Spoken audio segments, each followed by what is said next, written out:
ফ্ল্যাঙ্কে এখনো সুযোগ রয়েছে। ক্রস হয়েছে, ইমানুয়েল টনি ক্লিয়ার করলেন, গ্যাব্রিয়েল সেখান থেকেই ডোরিয়েলটন পাবেন কিনা, ডোরিয়েলটন কি পাচ্ছেন? ফয়সাল আহমেদ ফাহিম, ফয়সাল আহমেদ ফাহিমের শট, ভালো অ্যাটেম্প ছিল ফয়সাল আহমেদ ফাহিমের।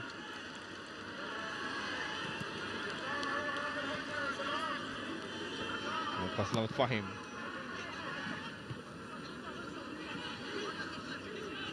মিনিটও কিন্তু শেষ। তামির হাক, মেহেদী হাসান শ্রাবণ আস্তে ধীরে বলটা ধরেছেন এবং তিনি জানেন এই কয়েকটা সেকেন্ডের মূল্য কত। রেফারির দিকেই সবার নজর, রেফারির হাতে হুইসেলটা আছে তো সেদিকটাই বসুন্ধরা কিংসের ফুটবলাররা দেখছেন।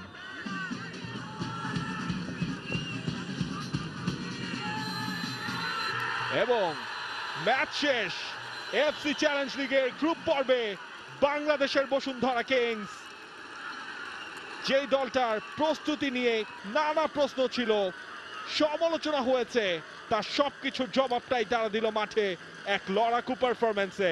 ইমানুয়েল সানডে টিউসডে থেকে ওয়েডনেসডে যখন হলো বাংলাদেশে, তখন কাতারে হলো সানডে শো।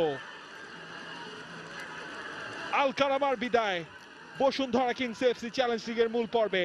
25 অক্টোবর থেকে যেই চ্যালেঞ্জ লিগের মূল পর্বটা শুরু হবে, সেখানেই বাংলাদেশের পতাকা, সেখানেই বাংলাদেশের প্রতিনিধিত্ব করবে বসুন্ধরা কিংস।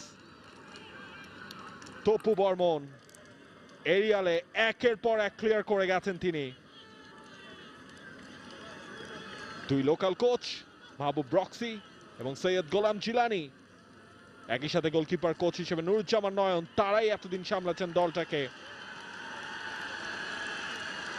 এবং আজকের দিনের এই ইম্পর্টেন্ট ম্যাচে বসুন্ধরা কিংস নিজেদেরকে